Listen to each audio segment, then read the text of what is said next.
Hey guys, कैसे हो आप लोग। तो आई होप आप एकदम मस्त होंगे। तो आज हम बात करने वाले हैं यहाँ पर बेसिक लाइफ प्रोसेस के बारे में, जो हमारी एचएपी का यहाँ पर पार्ट 3 होने वाला है। तो जिस अपन बात करें अगर बेसिक लाइफ प्रोसेस के बारे में, तो जो हमारा बेसिक लाइफ प्रोसेस है वो यहाँ पर जो हमारी बॉडी में जैसे एक्सटर्नल या इंटरनल इन्वायरमेंट में जो भी चेंजेस, यानी कि जो भी हमारी बॉडी में यहाँ पर प्रोसेस चलती रहती है, उसको हम यहाँ पर देखते हैं।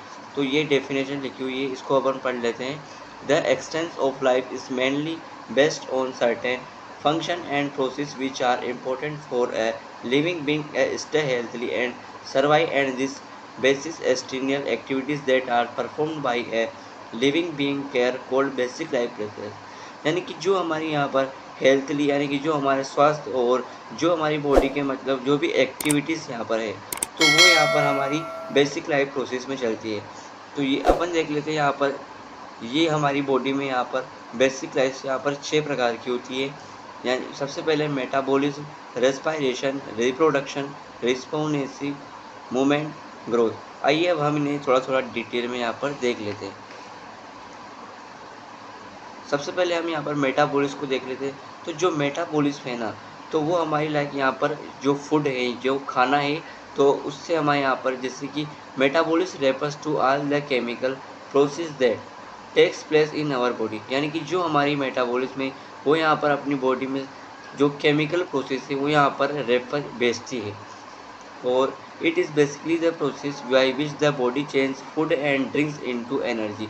यानी कि फूड जो हमारा खाना और ड्रिंक्स जो हमारी जो हम पीते हैं, तो जो हम पीते हैं या खाते हैं वो जब हमारे शरीर में जो एनर्जी आती है, अगर आपने बहुत देर तक कुछ नहीं खाया है तो आपको बहुत ज़्यादा लो फील होगा, और अगर आपने खाना खा लिया है तो आपके शरीर में कुछ एनर्जी आ जाएगी।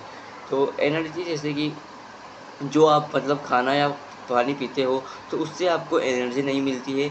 तो जैसे कि वो खाना या पानी अपने शरीर में जाकर ग्लूकोज का फॉर्मेशन करता है, तो उससे हमें एनर्जी यहाँ पर मिलती है। तो ये 2 टाइप का होता है, कैटाबॉलिज्म, एनाबॉलिज्म। तो आइए हम थोड़ा थोड़ा यहाँ पर से डिटेल में देख लेते हैं। तो सबसे पहले यहाँ पर अपन कैटाबॉलिज्म देख लेते हैं। तो कैटाबॉलिज्म जो है हमारा यहाँ पर जैसे कि किसी बड़ी से कोई बड़ा केमिकल सब्सटेंस है, तो वो यहाँ पर स्मॉलर कंपाउंड्स में यहाँ पर चेंज कर देता है। तो ये हमारा कैटाबॉलिज्म है। और एनाबॉलिज्म जो हमारे छोटे छोटे पार्ट से यहाँ पर बड़े पार्ट में कन्वर्ट हो जाता है, वो हमारा यहाँ पर एनाबॉलिज्म है। लाइक आप इसको इस एग्जांपल से यहाँ पर समझ सकते हो। जैसे कि हमारा यहाँ पर कोई बड़ा पत्थर है, तो वो यहाँ पर छोटे छोटे पार्ट्स में कन्वर्ट हो रहा है, तो इसको आप कैटाबॉलिज्म यहाँ पर कह सकते हैं। और जो हमारे छोटे छोटे पार्ट्स है वो यहाँ पर बड़े पार्ट्स में कन्वर्ट हो रहे हैं, तो इसको आप एनाबॉलिज्म यहाँ पर कह सकते हैं। तो अब बात कर लेते हैं यहाँ पर रेस्पायरेशन के बारे में। तो जो हमारा रेस्पायरेशन है ना, वो यहाँ पर हमारी सांस लेने की जो हमारी श्वसन क्रिया है उसको बताता है। Respiration is defined as process where living beings obtain energy in the form of ATP by taking oxygen and releasing carbon dioxide. यानी कि जो हम यहाँ पर ऑक्सीजन लेते हैं और कार्बन डाइऑक्साइड रिलीज़ करते हैं।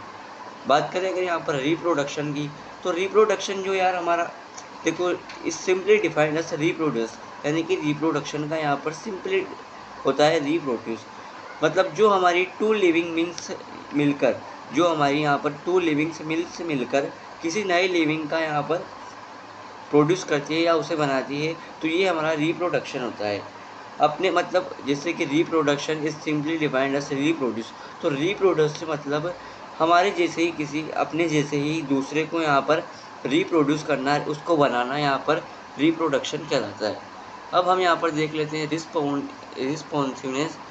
तो it is the ability of living being to response to any change in the external और internal environment.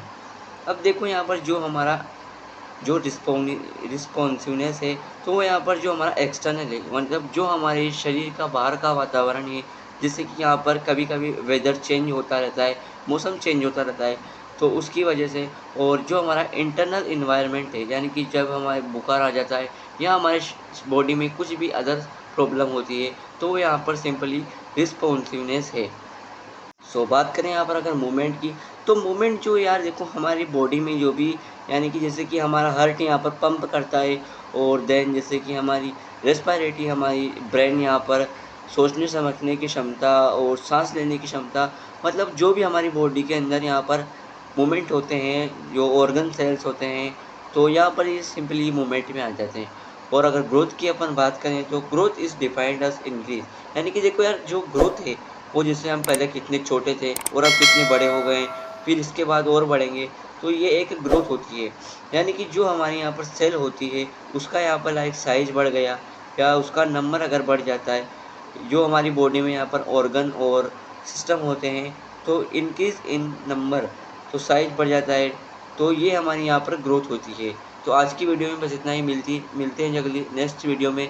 Thanks for watching, bye. और नोट्स आपको कमेंट बॉक्स में यहाँ पर या डिस्क्रिप्शन बॉक्स में मिल जाएंगे। Thank you.